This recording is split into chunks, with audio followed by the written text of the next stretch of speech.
Então, pessoal, santidade, né? Talvez esse seja o esqueleto dorsal de toda a vida cristã, né? É a espinha dorsal ali. E para a gente ir para a missão, para a gente fazer qualquer atividade na igreja, para a gente exercitar as virtudes, a gente precisa, né, de santidade, nos fortalecer em santidade.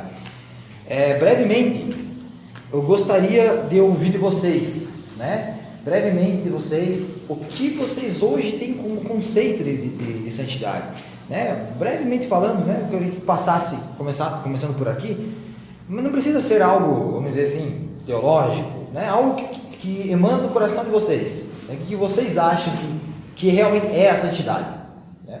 Começando aqui pelo Eduardo. Tomar as dores dos outros pra gente. O que é santidade? O mesmo cabelo.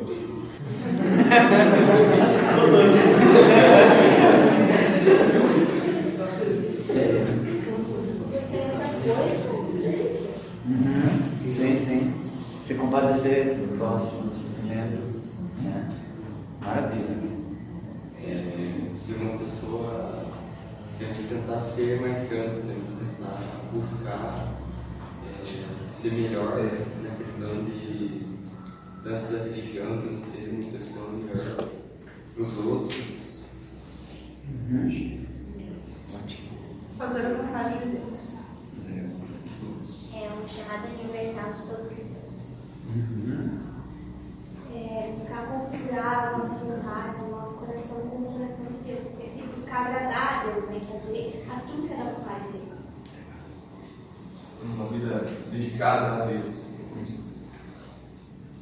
Viver as virtudes de Maria em Cristo e doar seu irmão. Santidade é a vida cristã, né, perfeita, né, é o que vai levar, né, todos nós aqui até o céu, né, é a santidade, é o caminho, né, para o céu, né, para a salvação. Viver o Evangelho. Isso. Fazer a vontade de Deus. Realizar tudo aquilo que seria da vontade de Deus. Ter o ideal voltado para Cristo. É a busca pelo melhor de si, para si e para todos, sempre escutando a palavra de Deus todos os dias. Ser como um espírito de criança. Acredito que você vai ver aquilo que Jesus nos ensinou, né? Assistir dos outros. Você vai fazer sempre a vontade de Deus.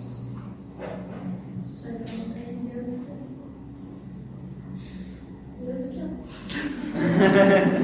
Eu também não tenho ideia. Buscar o caminho de Deus. Acho que santidade é ser o canal da graça, né? Ser outro Cristo na vida das outras pessoas.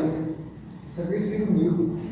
Você saber reconhecer que você é só um instrumento nas mãos de alguém superior e o teu dever é só transmitir o que ele quer falar.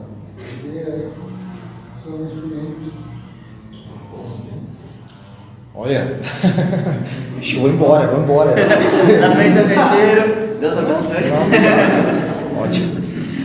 Pessoal, então assim, né, vocês resumiram, né, toda boa parte da forma simples, né, de uma forma singela, de uma linguagem simples, e é isso, né, a santidade, né, nós temos as definições, temos os seus conceitos, mas quando a gente pensa em santidade, a gente pensa numa perspectiva de vida, né, como nós cristãos a gente tem uma perspectiva de vida, qual o objetivo das nossas vidas, a gente se perguntar para nós mesmos dentro de si, hoje, qual o meu objetivo da minha vida? Obviamente, temos os nossos objetivos terrenos, né? Temos os nossos objetivos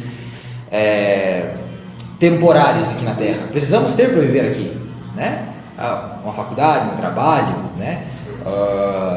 Às vezes, né, como o irmão Elder, né, uma vocação, onde ele deixou tudo para servir a Deus. Cada um nós temos os nossos objetivos terrenos, até na vocação, né, tem os seus objetivos terrenos, de alguma forma, né? Então, só que a santidade ela vai além disso, é a gente viver sempre com um olhar de céu, é um olhar do alto, estamos sofrendo agora, estamos passando por algum momento de dificuldade, mas não.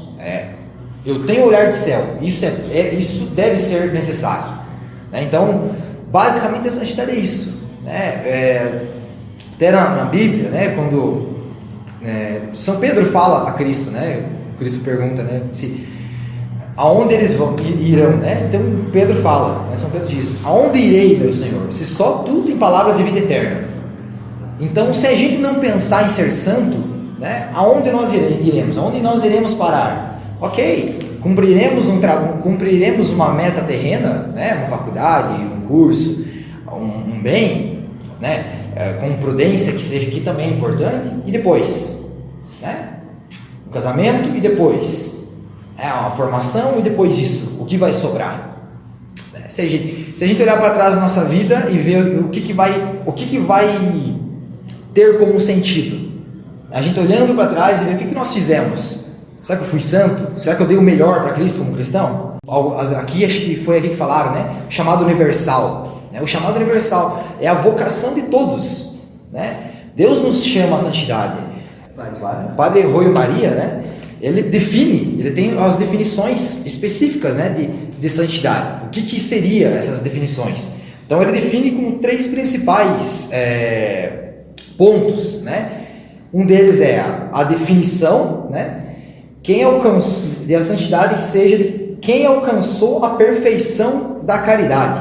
Né? O que isso quer dizer? É quando o nosso amor por Deus é tão grande, que a gente, todos os nossos atos que nós fazemos a Deus é tão ardente, né, que a gente atinge essa perfeição, né, a gente atinge esse amor. Então, a caridade, se ainda, né, fica difícil de compreender, temos uma outra, né, que santo é quem alcançou a perfeita identificação com a vontade de Deus. Me chamou a atenção que muita gente falou, a maioria que falou, né, sobre ser santo é fazer a vontade de Deus em nossas vidas. Né? É morrer a nossa vontade. Isso não acontece da noite para o dia. Né? Ser santo é desaparecer e fazer o que Cristo quer das nossas vidas. A gente nem sempre, né, principalmente no início da vida espiritual, a gente vai ter aquela vontade de realizar as coisas. Né? A gente para fazer porque devemos fazer, porque é certo, porque vamos alcançar esse objetivo. Né? Ser santo é isso. Também, mais uma definição para enfatizar, né? Ser santo é quem alcançou a plena configuração a Jesus Cristo. Saiu aqui também, que eu lembro de alguma outra forma, mas saiu aqui também, né? O que quer dizer isso? Né? Como São Paulo, né? São Paulo, no seu mais alto grau de unção, né? Ele já tinha morrido para si, ele já tinha ido em missão, já tinha feito grandes obras a Deus, e chegou o momento que ele diz, né? Já não sou eu quem vivo, é Cristo que vive em mim. Quando Cristo toma o nosso coração, nós não agimos por nós mesmos, né? Nós já deixamos de agir por nós, nós deixamos Cristo agir na nossa vida. Como aqui, como um exemplo, como aqui nesse retiro. Né? Talvez a graça, né? Vocês ouviram a graça de serem convidados, tiveram a graça, mas vocês vieram aqui não porque vocês são bons, não porque vocês são caridosos. Obviamente, temos nossas qualidades, né? Mas Cristo despertou a graça, né? E basta a gente chamar, basta a gente ouvir esse chamado, né? Porque a santidade é uma vocação, ela é um chamado, né? Todos nós somos chamados a isso, todos nós temos esse chamado, a gente tem essa vontade despertada no nosso coração. Deus desperta essa vontade. Então, resumindo, né, esse terceiro ponto, né, cristificação, né, é quando Cristo já está vivendo em nós. Nós não somos mais nossos, né? A nossa vontade é a de Deus. E exatamente não nos medimos esforços para isso.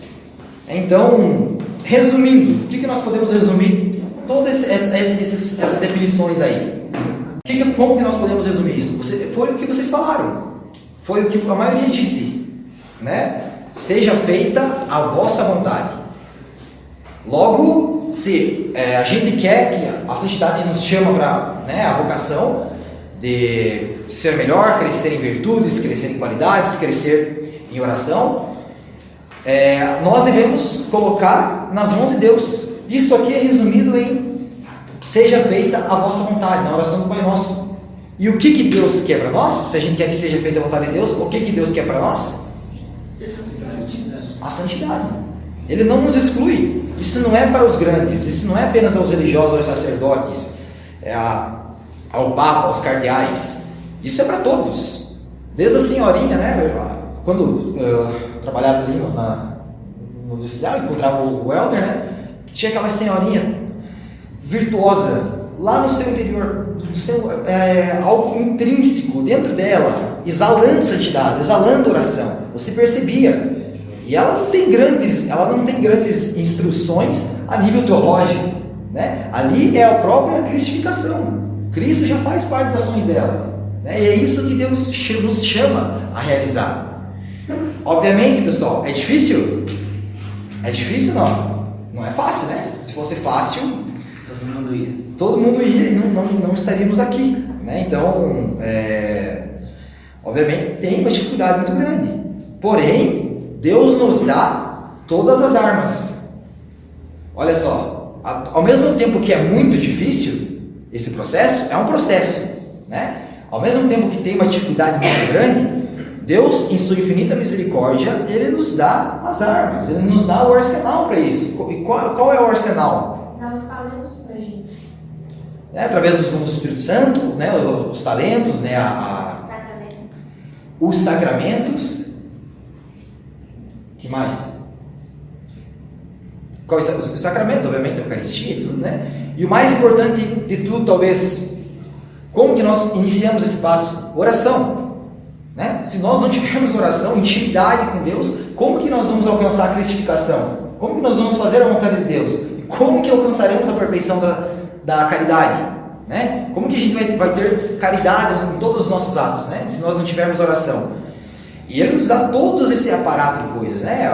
Os sacramentos, através da Eucaristia, nos alimenta por meio da Eucaristia, por meio, né, do crisma, da confirmação dos dons do Espírito Santo, em que nós temos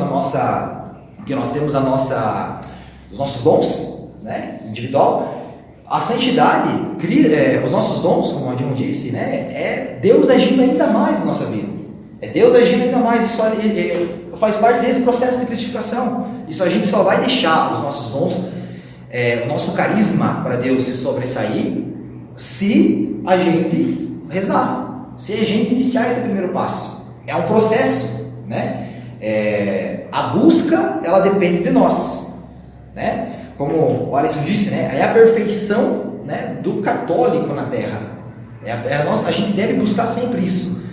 Mas está muito distante, meu Deus, eu vou ser igual São Francisco. São Francisco era muito mais santo que eu, com certeza, né? Obviamente, sem sombras de dúvida, né? Estamos a anos-luz, né? Porque estamos aqui, a gente está buscando, mas todo fim, né, precisa de um começo.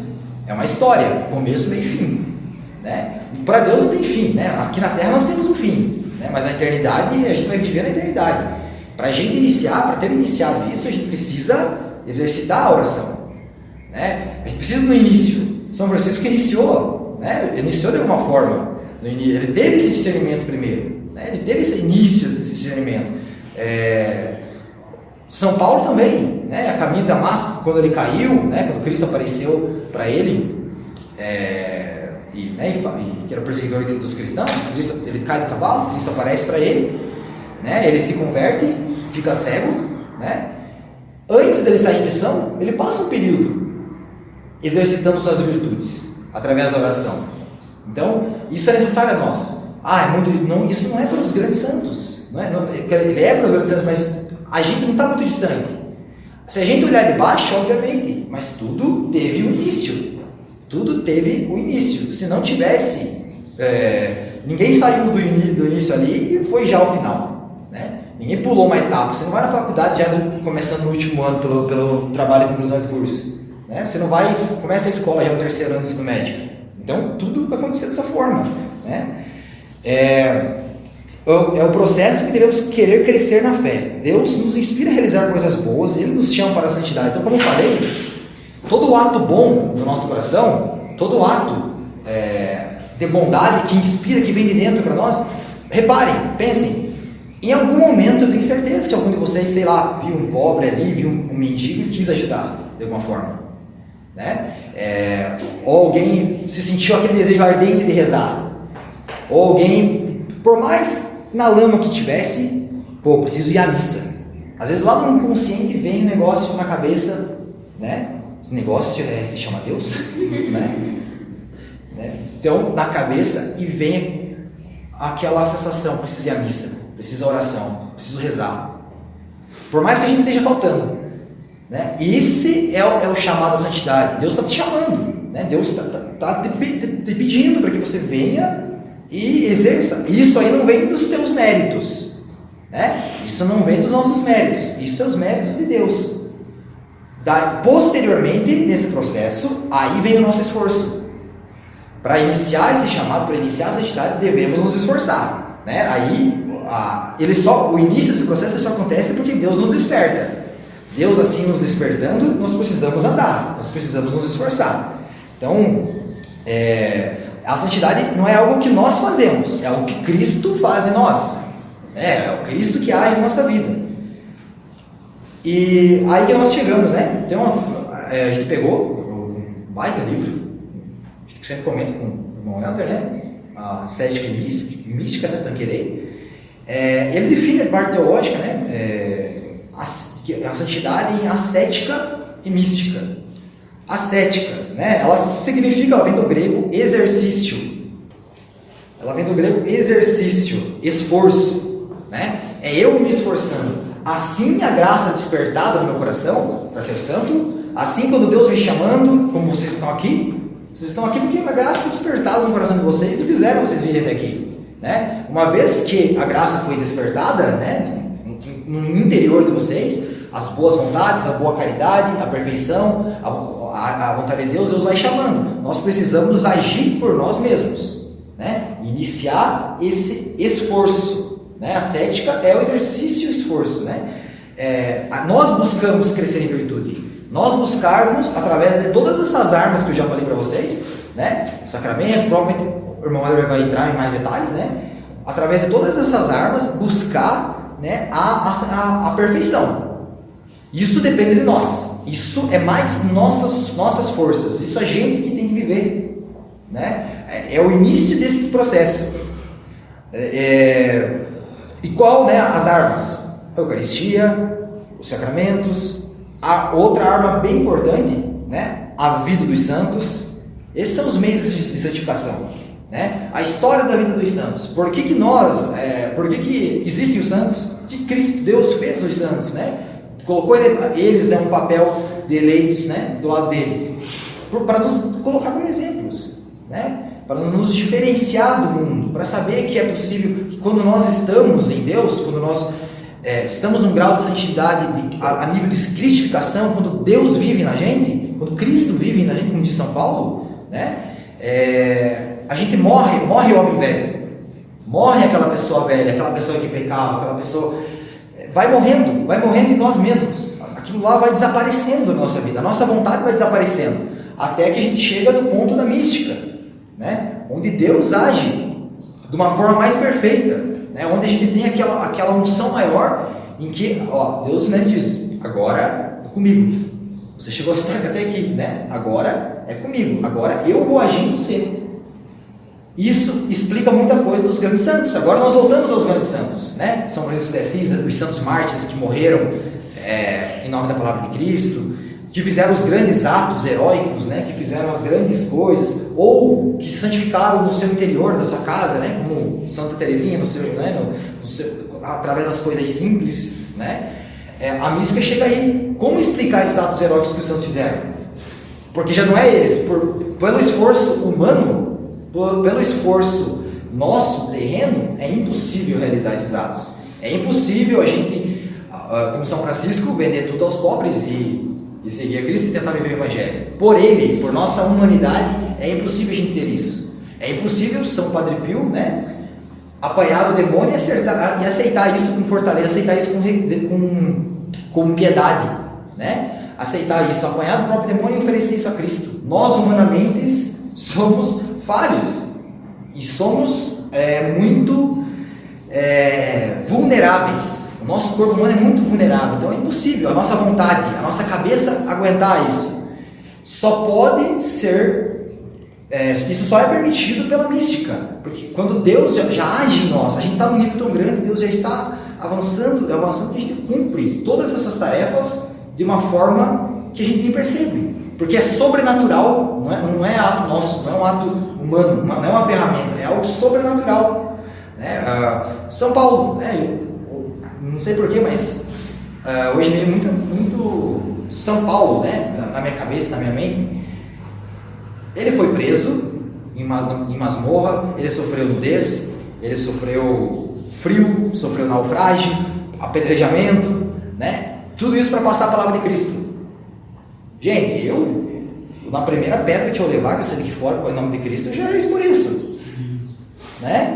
Então a gente, porque me falta a santidade ainda. Então isso só é permitido, essas coisas, esses atos heróicos são permitidos por Deus, quando a gente já chega nesse processo maior, que o irmão André vai dar detalhes posteriormente. Então só é permitido por causa disso. Então, obviamente, todos precisamos rezar, todos precisamos, para iniciar, o primeiro passo é a oração.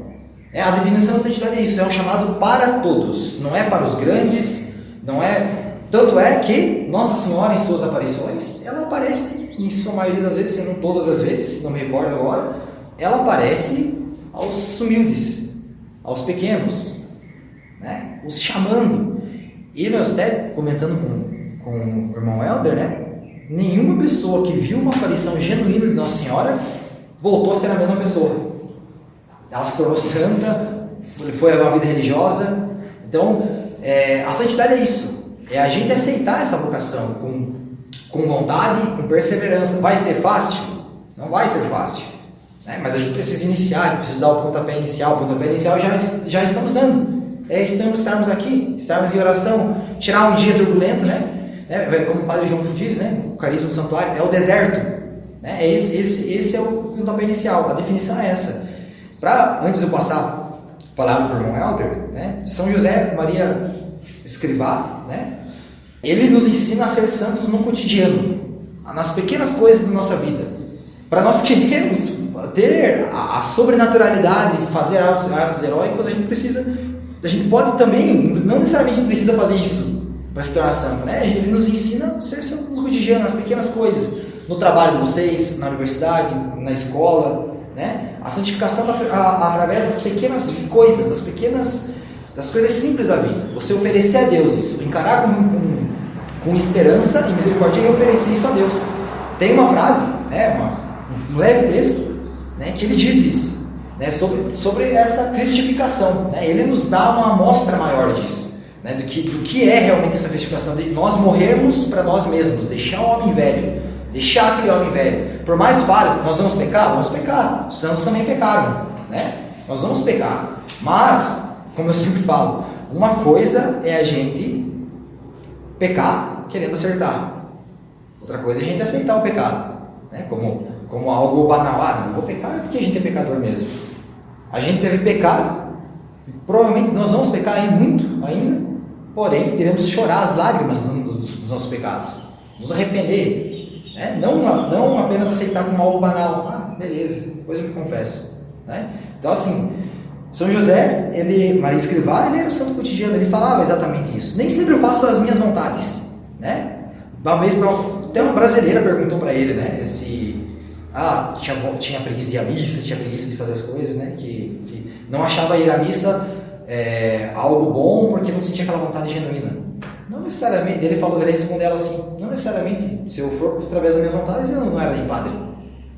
Não necessariamente eu tenho que seguir as minhas vontades. Eu tenho que seguir a vontade de Deus, eu tenho que fazer para eu ser santo, com um objetivo. Quantas coisas no nosso trabalho nosso trabalho na faculdade? Na faculdade a gente não aguenta tanta coisa para terminar, a gente não aguenta tanta coisa para terminar a universidade, a escola, a gente não aguenta, porque a gente tem um objetivo. A gente tem um objetivo. Ou vocês estão sempre felizes na universidade, ou na escola. Nossa, hoje eu vou para a escola, hoje eu estou legal, estou exalando alegria, exalando vontade. Não, né? Até no nosso trabalho, nem todo dia a gente quer trabalhar. Tem dias que sim, que a gente está, né, inspirado, tem dias que não, mas temos que ir porque temos um objetivo, né? A santidade é isso. Nós temos que exercitar as coisas de Deus, nós temos que tentar ser santo, que buscar a santidade, porque nós temos um objetivo que é extraordinariamente maior, né? Que é a eternidade, que é o céu, que é a gente se unir perfeitamente com Deus, né? Então, São José Maria Escrivá diz, né? Quando vires uma pobre cruz de madeira, sozinha e desprezível e sem valor, e sem o crucificado, não esqueça que essa cruz é a tua cruz, a de cada dia, escondida, sem brilho e sem consolo, que está esperando o crucificado que lhe falta. E esse crucificado tem que ser você, né? É o maior estado de cristificação, é nós pegarmos as dores de Cristo e encarar como um meio a chegar à santidade. Agora passo a palavra para o irmão Helder. Então, só esclarecendo assim, só antes, aqui você pode pegar já esses dois aqui. Na nossa vida de santidade, tem basicamente, pode se dividir em duas partes grandes, assim, que é, como o Lucas falou, a ascética e a mística. Da onde a gente está tirando isso? É da nossa cabeça? Não. Tudo isso que eu vou falar e que o Lucas falou, isso é algo muito profundo. Basicamente tem 3 grandes obras da igreja, de grandes sábios, santos, pessoas da igreja que estudaram a fundo a vida de santidade e escreveram de uma forma extraordinária. E a gente vai se basear bastante neste livro aqui. É bom, eu estou citando para vocês saberem que existe e quem sabe futuramente ler também. É muito forte. Cada linha assim te arrebenta pro meio, assim, né? No bom sentido, assim, te leva a uma conversão de vida muito forte. Um dos mais acessíveis, assim, é esse livro aqui, que se chama Compêndio de Teologia Ascética e Mística. Resumindo, né, desse daqui e dos outros, é Manual de Santidade, como ser santo. Por que tá esse nome, né? Por que a gente está falando disso? Tenho certeza que talvez vocês nunca ouviram falar disso. Quem aqui já tinha ouvido falar da palavra ascética? Levanta a mão. Não, né? Alguém já tinha ouvido falar da palavra mística? Já um pouquinho mais conhecida, né? Então, por que a gente está apresentando? Para vocês conhecerem, né? E, assim, eu tenho certeza que eu vou falar, acho que vocês nunca ouviram falar assim. Eu, quando eu descobri, foi algo arrebatador. E é isso que eu queria passar para vocês, para a gente ver quão grande é o caminho da santidade. A gente vê quantas graças, quantas maravilhas tem por nós. A gente vê que, meu Deus, eu ainda estou longe, mas eu quero, porque é algo extraordinário. Amém? Então, Compêndio de Teologia Ascética e Mística, o que quer dizer? Como ser santo, mas passando por essas 2 etapas. A ascética, exercício e esforço. Ou seja, para a gente ser santo, ninguém pensa que Senhor me faz santo, Senhor me faz santo, Senhor me faz santo e eu vou virar santo. Você tem que lutar, né? A santidade é uma luta, né? Começa no início, ela é mais, o teu esforço é maior, né? Você tem que sofrer, mas você sofre, assim, no começo você fica um pouco meio confuso, você não entende direito, mas depois você vai vendo tantas graças, tanta alegria que você recebe que você já não quer parar mais, né? E depois entra a mística, que aí já não é tanto o meu esforço, o Senhor me faz santo. Vamos usar exemplos concretos desse esforço. A gente vai ter que ter muitas privações. Por exemplo, em várias coisas, tudo aquilo que não é de Deus, eu devo cortar na minha vida, né? Por exemplo, músicas mundanas que me afastam de Deus, fala só de pegar mulher, só de gandaieira, essas coisas, eu tenho que cortar, né? Porque me afasta de Deus. No início é fácil, às vezes você já está acostumado. Eu gosto, só alegria. É a vida do cantor, o sofrimento do cantor, não tem nada a ver com você. Exatamente. Você querendo ter a vida dele, não é isso. Exato. Então, assim, são coisas que atrapalham no nosso caminho de santidade, né? Não nos ajudam a crescer no amor de Deus. Então, a gente precisa podar. E essa poda no início dói, né? Por exemplo, amizades, né? Amizades que nos afastam do caminho de Deus, só te convida para o pecado, precisa podar. No início dói, né? Mas a gente precisa fazer. Eu estou usando alguns exemplos, mas a gente vai, por exemplo, no próprio uso das redes sociais, o WhatsApp faz mal? Se você souber usar, não. Mas quando aquilo lá está te escravizando, pode. Né? É fácil? Não é. Tem tanta gente que está escravo, né, das redes sociais e não consegue se libertar. Então, aí entra esse esforço, essa ascética. Quando você vai pedindo a Deus essa graça, você vai lutando e Deus vai te dando a força, você vai dando passos, aí você vai vencendo nessas escravidões, já começa a mudar. Já é a própria ação de Deus em tua alma e você, não é tanto você que luta, você vai dando livre acesso e Deus vai agindo por você, entende? Aí já entra a mística, que quer dizer mistério, os segredos de Deus, os segredos para ser santo. Então entenderam basicamente, a ascética não é que sozinho, ó, vamos entender uma coisa, não é só eu luto aqui, ó, Senhor, fiz um jejum, me dá graças, como algo mecânico. Não, eu preciso da graça para primeiro fazer o jejum, ter desejo, né? Mas claro, o protagonista, aquele que mais vai estar lutando e trabalhando, sou eu. Aí depois na mística eu mais vou dando livre acesso, e Deus que é o protagonista, eu sou passivo, né? Eu vou sofrendo, eu vou aceitando as ações de Deus, né? Só para ter uma noção. Então esse livro aqui, ele apresenta tudo isso, todas as etapas do caminho da santidade. Aí tem esse outro aqui que é um pouquinho maior, né? Em 2 volumes, As 3 Idades da Vida Interior, de um grande religioso chamado Garrigou Lagrange. É muito forte, ele dá todos os caminhos também para a santidade. E por último, esse daqui é italiano, mas tem em português também, mas aqui a gente só tem a versão italiana aqui no santuário, que é Teologia da Perfeição Cristã. É um livro extraordinário. E aquilo que eu vou falar agora está baseado nele, né? No Teologia da Perfeição Cristã do Royal Marin. Então assim, todos estão com cadernos? Quem não está, depois reza o rosário quando chegar em casa, se confessa para o padre e na próxima vez traz. Amém? Mas isso é muito importante, por isso que eu peço eu sempre falo para trazer caderno, alguma coisa para anotação, porque isso daqui vai servir para a tua vida, né? Às vezes você chega aqui, você escutou, passa ali na esquina, chegou em casa e já esqueceu. Mas aquilo lá, poxa, o que ele tinha falado mesmo? Então anota, né? Porque cada palavra vai ser fundamental.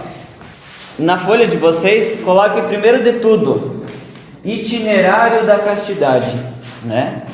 O que é itinerário? Mesma coisa que um caminho, um percurso, né?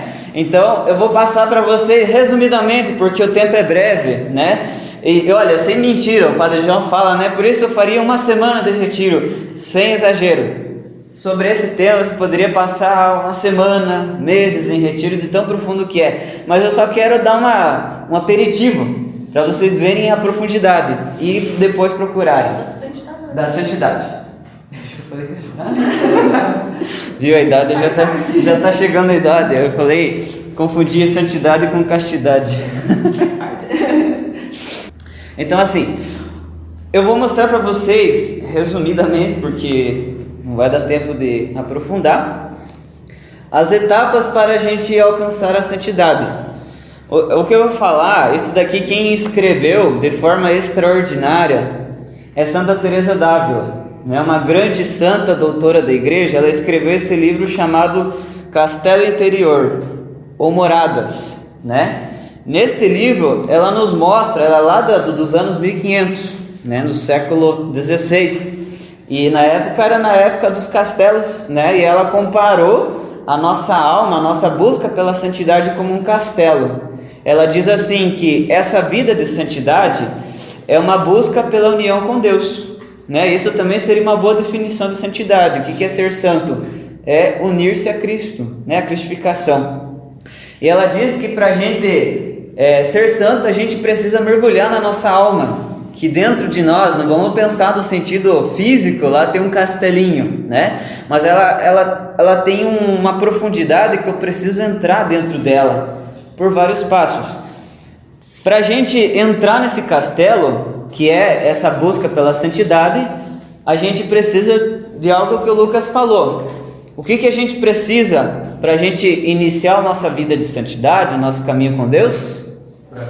Oração. Exatamente. Ela fala assim que para a gente viver a santidade, precisamos primeiro rezar, né? Não há santidade sem oração. Se você não reza, não quer rezar, esqueça a felicidade, esqueça a santidade, né? Então a gente precisa de uma vida de oração. Quando a gente vai tendo uma vida de oração, a gente vai mergulhando nesse castelo, né? O que acontece?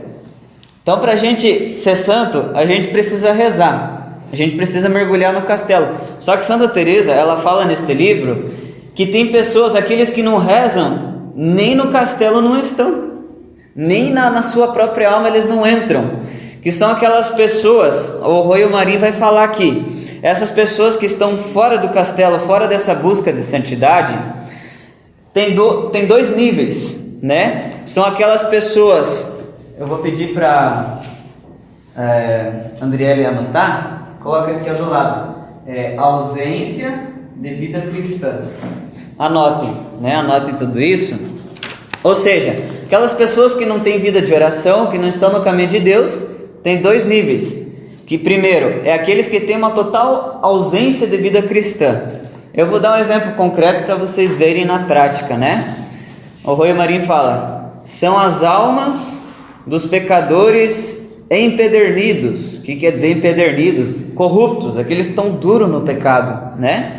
Que vivem habitualmente em pecado, sem se preocupar em sair desse estado.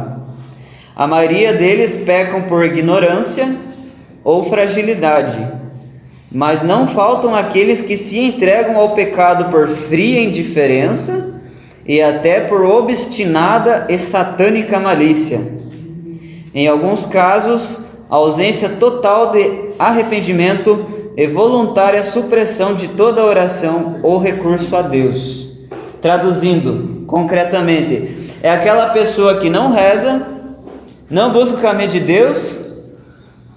Ela pode até dizer que Deus existe, não pode não se declarar ateu, mas na prática ela é como um ateu, né? Ou seja, estou nem aí com Deus, vivo errado e quero viver na vida errada, quero pecar, né? E ele até fala aqui, por fria indiferença, estou nem aí, se é errado, dane-se, eu quero viver no pecado, né? Eu quero viver os prazeres.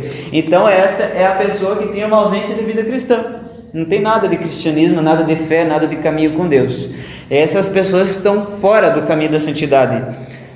Um passo a mais, né, nessa vida fora do castelo, é aqueles que têm o verniz de cristão. Você pode colocar aqui do lado, verniz de cristão. Ou seja, por fora é cristão, você diz cristão, mas por dentro não é. Ou seja, é só a casca, né? Vamos ver na prática. Para esse cristão, que é cristão apenas no verniz, o pecado mortal é considerado de pouca importância ou facilmente perdoável. Coloca-se imprudentemente em toda sorte de ocasiões perigosas e sucumbe a qualquer tentação com a maior facilidade. O que é isso na prática? Alguém sabe me dizer o que é pecado mortal? Tem os pecados que você vai direto no inferno. É uma destruição. Te destrói, exatamente. Isso é muito importante que vocês anotem. Para que um pecado ele seja mortal, tem 3 condições. Eu vou falar aqui para vocês. Primeiro, para que seja um pecado mortal, ele tem que ser de matéria grave, né? O que é de matéria grave? Em sua essência, é algo que ele ofende diretamente os mandamentos de Deus, né? Um dos 10 mandamentos: amarás a Deus sobre todas as coisas, não tomar santo nome em vão, honrar pai e mãe, não matar, não pecar contra a castidade. Então, se tem um pecado que ele vai diretamente contra os mandamentos, é grave. Vamos usar um exemplo: pecado contra o 4º mandamento. brigou, xingou, teve uma raiva da mãe, do pai, teve uma discussão. Pecado grave, né? Isso é um pecado mortal. Outro exemplo, né? Tá ali, ó, o pecado: amarás a Deus sobre todas as coisas, não tomar santo nome em vão, guardar domingos e festas. O que é guardar domingos e festas? Ir na missa todo domingo. E também nos dias santos especiais, né? Natal, solenidades especiais, Imaculada Conceição, Nossa Senhora Aparecida. São dias que o cristão deve ir na missa. Se o cristão não vai, pecado mortal. Então vocês entenderam? Para que seja um pecado mortal, primeiro tem que ser de matéria grave, né? Ofender os 10 mandamentos. Segunda condição para que seja um pecado mortal: conhecimento. Ou seja, tem uma matéria grave, vai lá a pessoa, né, pecou contra a castidade, né, o sexo fora do casamento, né, é algo grave, é um pecado mortal, mas infelizmente a gente está numa sociedade tão corrupta, tão afastada de Deus, que há pessoas que não tiveram uma educação, nasceram num ambiente totalmente errado, e a pessoa não sabe que aquilo destrói. Ela acha que é certo. Daí essa questão. É pecado? É. Mas para a pessoa, o que acontece? Porque ela não sabe que é pecado. Ela está, entre aspas, na inocência de uma criança. Exatamente. É ruim, faz mal, tem consequência. Exatamente. Só que ela não vai ser, digamos assim, punida de uma gravidade como um pecado mortal por ela não saber que aquilo era errado. Então, como que você pode ser cobrado daquilo que você não sabia? Entende? De qualquer forma destrói, mas ela, por exemplo, não vai ter, digamos assim, não vai para o inferno só por causa disso, né? Vai ser castigada eternamente. Ela não sabia. Mas claro, isso daqui é uma minoria, né? Num caso como esse, é difícil que não saiba que é errado, que destrói. Eu usei um exemplo, mas tem outros. Por exemplo, a questão da missa todo domingo, eu demorei para saber. Acho que quando eu estava vindo para cá, para o santuário, eu sabia que era algo grave, é algo ruim, é algo não agrada a Deus você faltar na missa domingo, mas que é algo mortal, eu não sabia, sabe? Então, assim, agora vocês não estão livres mais, vocês sabem que é pecado mortal. Se não vai na missa, você prepara. Né? Ou seja, por que é mortal? A gente é filho de Deus. Deus nos ama. Nós, como criaturas que busca a Deus, ama o seu Criador, a gente deve ter gratidão para com Deus. E qual que é um dos atos maiores de gratidão a Deus? É a Santa Missa, é você receber como um galo, amá-lo e adorá-lo, né? Agora, como você vai dizer que ama a Deus se você nem vai até Ele?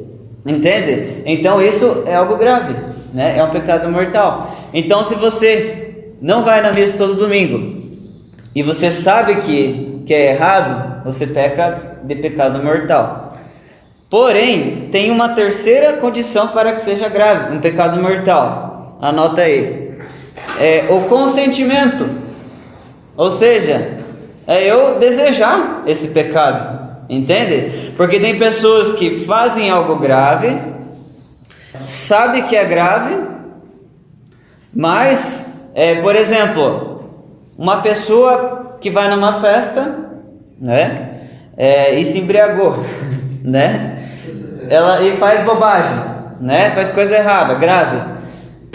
Ela está fazendo algo grave, ela sabe que é grave, mas ela não pode ser, se ela perdeu o juízo, né? Digamos assim que aquilo que ela fez não é tão grave como se ela tivesse totalmente lúcida e fizesse aquilo com o pleno consentimento. Mas ela entendeu? Essa consciência no momento que ela começou a beber. Não, aí esse é o pecado da... Se entendeu? Ela sabe que aquilo vai chegar àquele fim. Então, Tem outro caminho. Exatamente, aí que entra...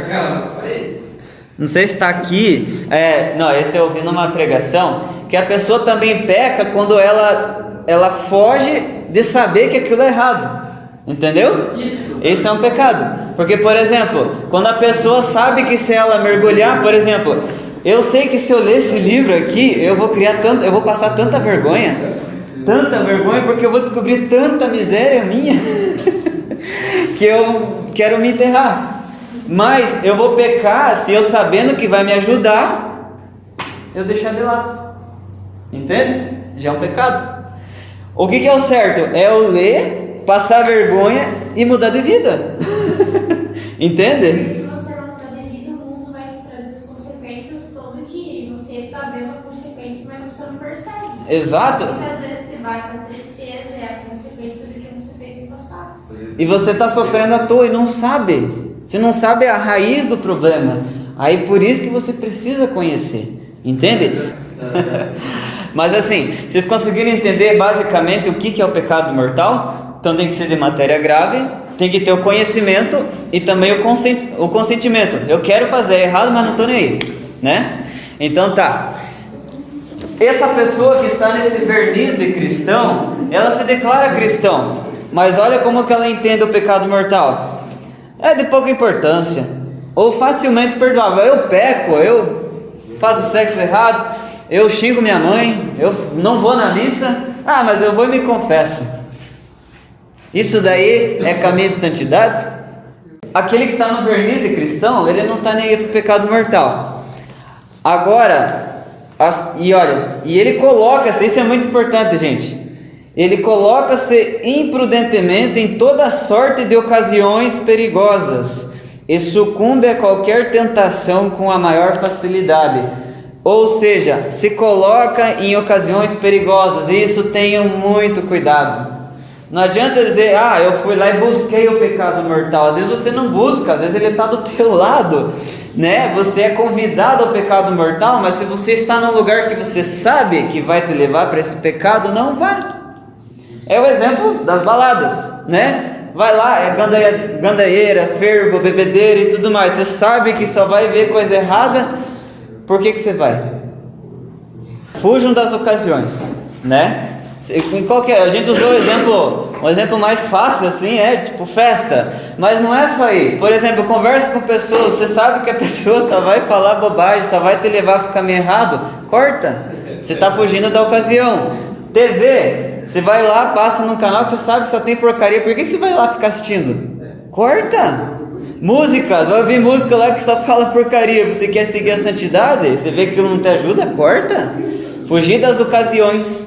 Tudo aquilo que vai te levar, você deixa. Uma coisa também que a gente tem que tomar bastante cuidado são os nossos pensamentos, né? Que também são pecados. A gente acha muitas vezes que a gente peca só quando a gente pratica alguma ação. Exatamente. Mas o simples fato da gente pensar na nossa cabeça já se configura como um pecado. Porque o pensamento, ele antecede, né? Uma ação que você vai fazer. Por exemplo, da castidade. Se você começa a se alimentar, né, de muita coisa impura e imprópria, o teu pensamento vai alimentando essas coisas, isso vai ser muito mais fácil de você praticar aquela ação. Sim. Então a gente não pode brincar com o pecado, achar que a gente é forte, né, que a gente não vai cair na tentação, porque a gente pode cair nela. A gente é fraco. Eu lembro que foi, eu acho que o Padre João falou, né, sobre a questão do olhar, né? Do olhar. Você olha uma vez é normal. Você vê, você não é cego para enxergar, quando você olha a segunda vez. Exato. Por exemplo, um rapaz está passando na rua, apareceu uma menina querendo provocar todo mundo, né? Você não é cego? Você por acaso se deparou, viu que estava mal vestido? Tentação.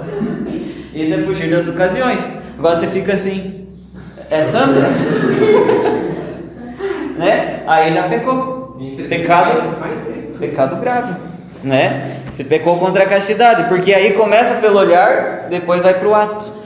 Como que você vai ser casto desse jeito? Nunca. Passagem, eu não me lembro agora, olha que forte. Jesus fala: se teu olho te leva a pecar, arranca-o, porque é melhor ir para o céu sem um olho, com um olho a menos do que com os dois para o inferno. Não vai arrancar o olho de verdade, ele quer dizer, poda as tentações. Anotem aí, como que as formas de pecar? Pensamentos, palavras, atos e omissões. Eu digo que acho que um dos que mais acontece por omissão. Você cruzar os braços, né? Primeiro em relação a você mesmo, como por exemplo você não lê a Bíblia, né? Tá ali o que Deus nos pede, nos ensina para ser felizes, para seguir a sua vontade. Como que a gente vai ser fazendo a vontade de Deus? A gente não sabe a vontade dele. Precisa ler, precisa conhecer. E também omissão em relação aos outros. Você vê o irmão que está se afundando no pecado e você não faz nada, você está pecando.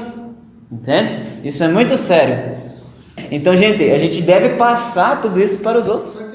Esse que está só no verniz de cristão, então ele relativiza o pecado mortal, não dá muita importância, não combate, e ele também não evita as ocasiões. Então ele ainda nem entrou nessa busca interior, nessa caminho de santidade. Por isso que é cristão no verniz, não na raiz, como diz o Padre João. Eu acho que a maioria dos católicos estão aí. Eu acho que a maioria. Vamos ver, vocês vão ver com exemplos mais concretos na questão das práticas de piedade. Como que esse cristão que é só no verniz, ele age. Missa dominical omitida frequentemente, por pretextos fúteis. Chegou visita, não vou na missa. Hoje eu estou meio com dor de barriga, não vou na missa. Né? Olha, pretextos fúteis, qualquer coisinha é desculpa para ir na missa. Não é cristão. Né? Na prática ele não tá nem dentro da vida de santidade, na vida espiritual. E isso é tão comum, eu acho que, sei lá, uns 80, 90% está aí. Então vejam, é verniz de cristão, mas não é na prática de verdade. Outros exemplos: confissão anual, uma vez por ano, às vezes omitida, feita rotineiramente, sem espírito interior e sem ânimo de sair definitivamente do pecado. Então a pessoa, quando confessa, é uma vez por ano, né? Mas é uma confissão relaxada, né? Não matei, não roubei, não né? Ou às vezes a pessoa diz: xinguei minha mãe, mas depois ela não faz um propósito de mudar de vida. Nunca mais vou fazer isso, perdoe, mãe, me desculpe, eu fui um hipócrita, me perdoe. A pessoa sente dor por ter ofendido. Isso é você dar um passo na santidade, entende? Então esse que está no verniz, quando se confessa, ele não faz propósito verdadeiro de mudança de vida, não faz uma luta contra o pecado, entende? Agora, o que a gente precisa fazer para não ser isso? Vamos entrar nesse castelo, nesse caminho de santidade a fundo, para a gente ser santo de verdade. Isso daqui é só falei daqueles que estão fora da busca de santidade. Agora, entrando nesse caminho, aí entra 3 etapas fundamentais dentro da ascética da mística, né? Que os santos, os mestres, eles chamam as 3 vias para a santidade: via purgativa, anote, né, essas vias: via purgativa, via iluminativa e via unitiva. O que quer dizer isso? Eu vou explicar para vocês entenderem, senão eu vou estar falando em grego, né? Via purgativa, o que quer dizer purgativo? Vem de purgar, aí que entra a palavra purgatório. O que quer dizer? De purificar-se, purificação. Aí que entra, porque essa é uma via ascética. Você tem que se purificar, você tem que sacrificar, queimar, destruir aquilo que não presta, né? Então a pessoa, quando ela faz um propósito de seguir o caminho de Deus, né, o bom cristão, ele até coloca aqui, né, esses que estão nas primeiras moradas, esse cristão que ele começa a fazer um desejo sincero de seguir o caminho de Deus, não necessariamente eu quero ser santo, mas eu quero seguir aquilo que a igreja me ensina. Ele está sendo um bom cristão. O que ele faz em relação aos pecados mortais? Essa via purgativa, os santos dizem assim: quando a alma começa a desejar com sinceridade a viver cristamente, ela entra na via purgativa, ou primeiro grau de caridade. Deixa eu ver aqui. Primeiramente, a sua principal preocupação dessas pessoas, né, que estão na via purgativa, deve ser afastar-se do pecado e resistir aos atrativos que conduzem para o que é contrário à caridade. E é isso próprio dos iniciantes, que devem alimentar e estimular o amor, para que ele não se perca.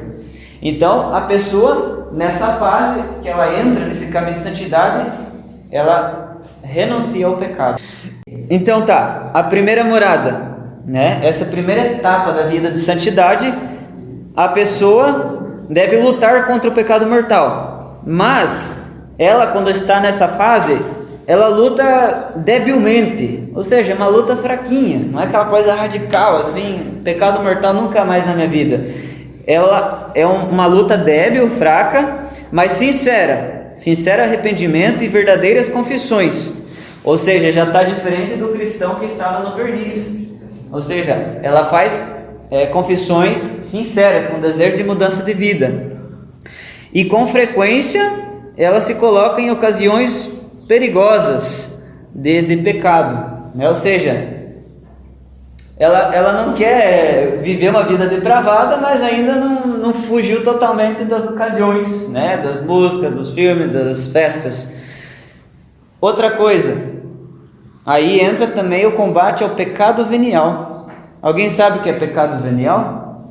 Os mais leves. Exatamente. Lembrando que seu pecado... Oi? Isso, não leva ao inferno.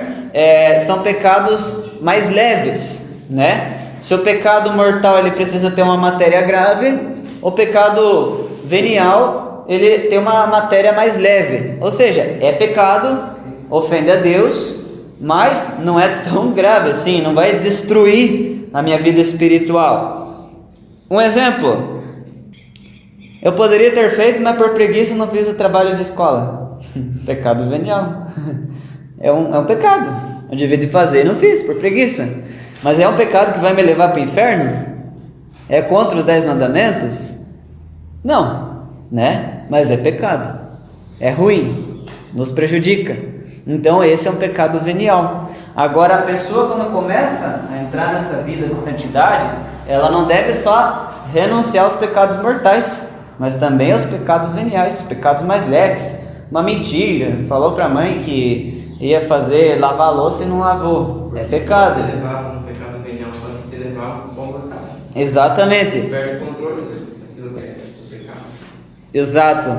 E o pecado venial, essa alma que está nas primeiras moradas, né? Aqui primeiras moradas, né, da via purgativa, ela não tem nenhum esforço para evitá-lo e dá pouca importância, né? Ou seja, não dá muita importância para esses pecados mais leves, né? Isso é ruim, mas ela vai dando um passo de cada vez.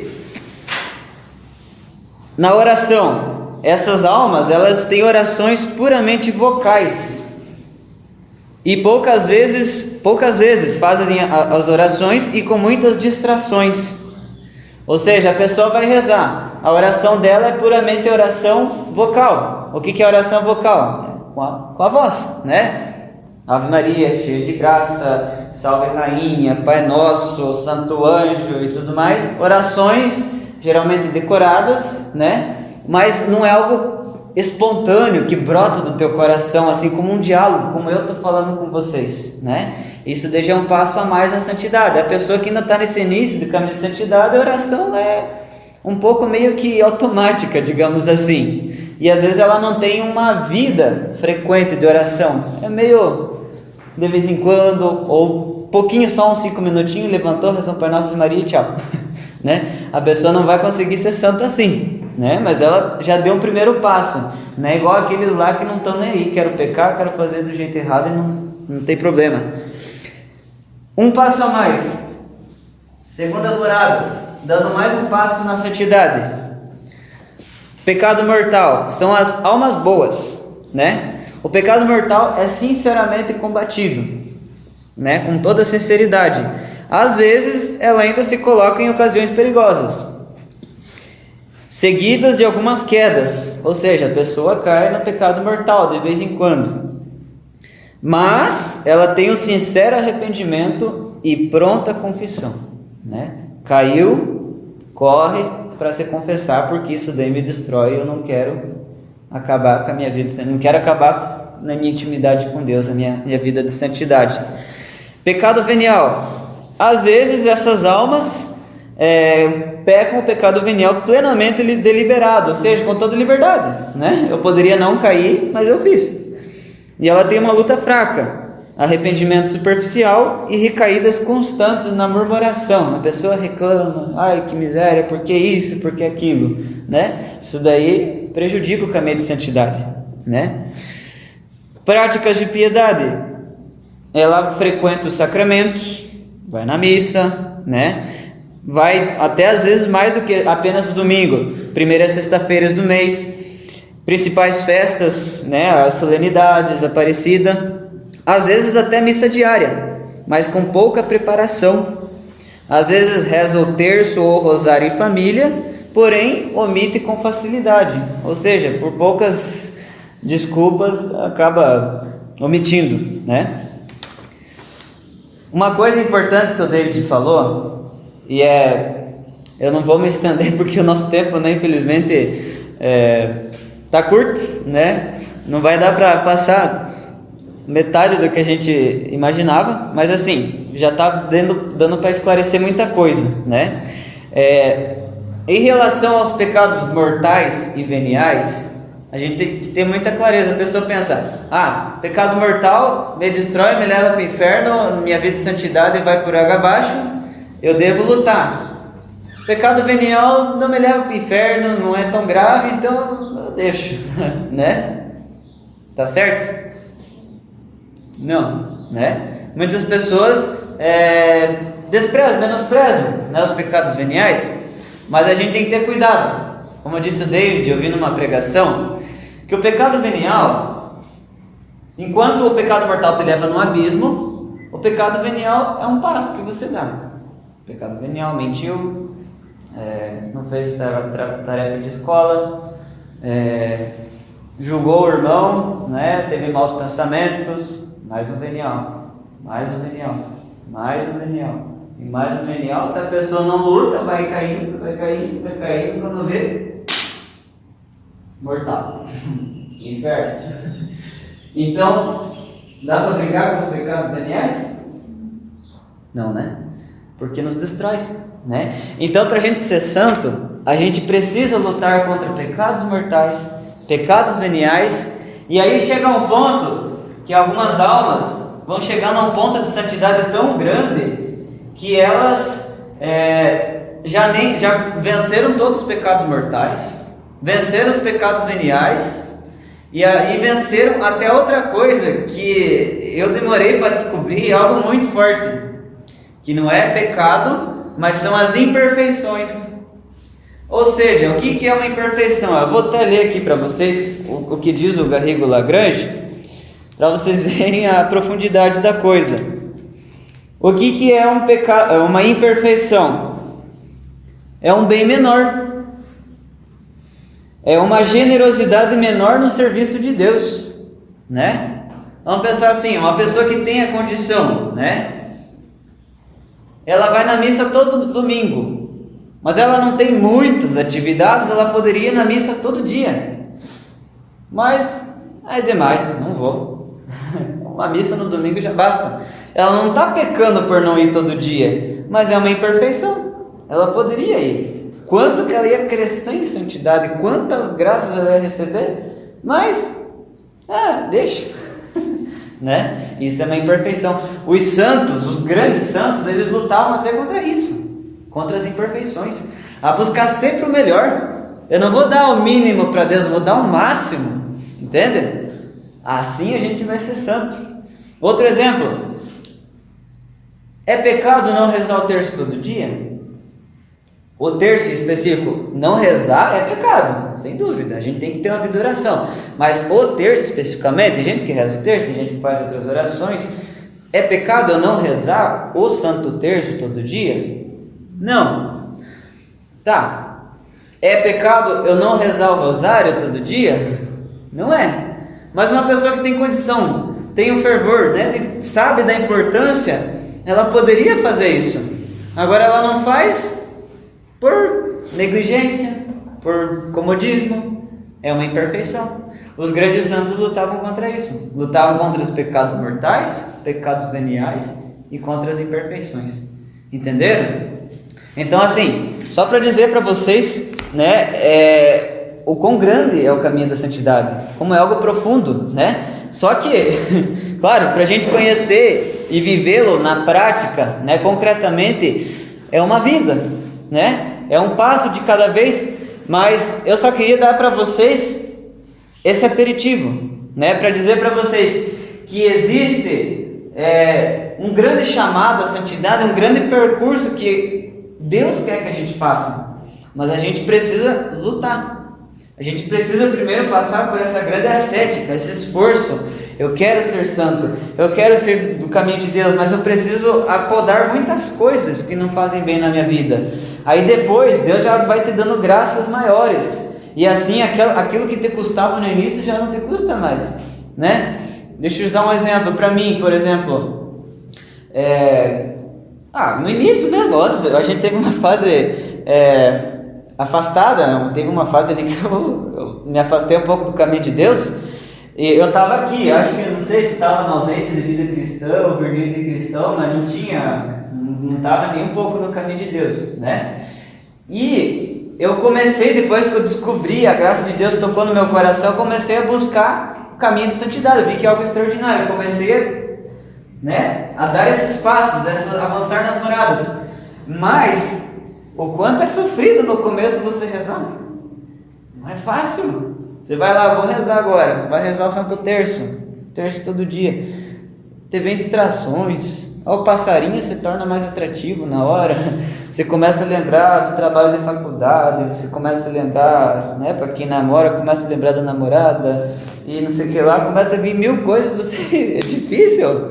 A oração é um combate, por isso que você tem que passar essa purgação, essa purificação, você tem que lutar, mais força, que a recompensa é grande, Os grandes santos místicos, eles tiveram graças tão extraordinárias, para quem não sabe, que acompanharam eles até fenômenos místicos, A gente vê, por exemplo, um São Padre Pio, de tanto que ele se doou pelo caminho de Deus, de tantos sofrimentos que ele suportou com alegria, com amor, Deus deu até dons sobrenaturais para o bem de todos. Não para ele, porque que um presentinho, não, é para mudar e transformar os outros que estão ao redor. Por exemplo, levitações, E quem não sabe a levitação é a pessoa voar, levantar do ar. Isso daqui não é fantasia, é algo real. Teve santos que tiveram graças extraordinárias, que a pessoa na oração ela entrava em êxtase, tinha outros assim que conviviam. E um dia se depararam lá com, por exemplo, Martinho Porres, o padre São Felipe Neri estava lá rezando, e ele saiu de si, foi arrebatado, estava num êxtase, uma união com Deus tão grande, ele nem percebeu, ele estava em outra dimensão, chegou o irmão lá, ele estava lá em cima. Oh, meu Deus, o que está acontecendo? E assim, eu usei, tem vários exemplos, vários fenômenos, que Deus dá para as almas mais santas. Outro exemplo, bilocação, A Dani sabe bem porque leu o Padre Pio, e que homem, hein? Ele não, o que é bilocação? Dois lugares, locos, de lugar. Teve santos que estiveram em 2 lugares ao mesmo tempo. Mas como isso? Não sei, coisa de Deus, Por exemplo, Martinho Porres, ele era do México. Teve pessoas que viram ele lá na África, ajudando escravos que estavam sendo raptados. Forte, Deus deu esses fenômenos a algumas almas santas. Padre Pio, ele tinha o fenômeno da bilocação, trilocação e até quadrilocação. Até 4 lugares ao mesmo tempo.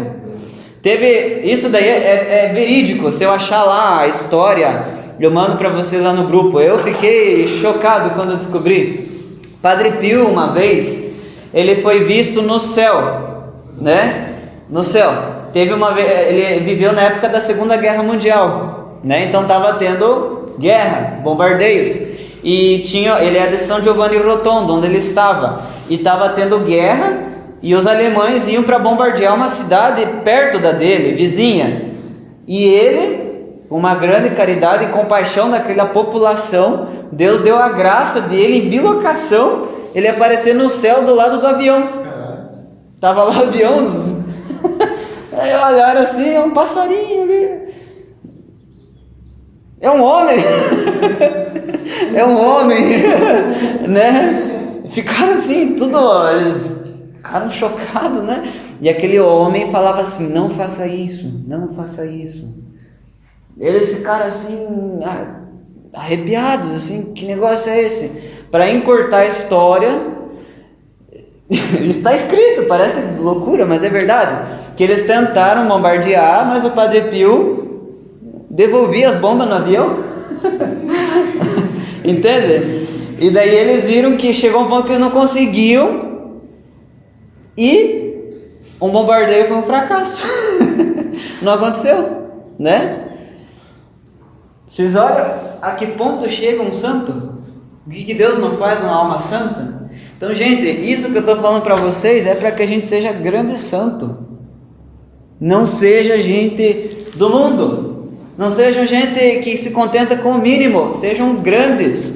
Busquem o mais alto, o mais extraordinário. Busquem o mais perfeito. Eu não quero fazer o mínimo, um Pai Nosso e Maria durante o dia. Eu quero rezar o Santo Terço, se for possível o Santo Rosário. Eu quero ir na missa todo domingo, se eu puder eu vou todo dia. Eu quero ajudar o próximo, eu quero ajudar na evangelização. Quero que meus irmãos busquem esse caminho de santidade, sejam santos. Eu quero confissão frequente. Eu quero o máximo para mim ser santo. E vocês vão chegar a uma grande santidade, né? Amém? Me desculpe de não poder, né? Eu passei 1%. Mas o tempo é curto também, né? A gente tem que ser realista. Mas assim, o que eu queria deixar para vocês o caminho da santidade é extraordinário. Custa mais no início, né? Porque a gente tem que se privar, tem que romper, se livrar de muita coisa. Mas as graças são enormes, já aqui na terra e muito mais no céu. Amém?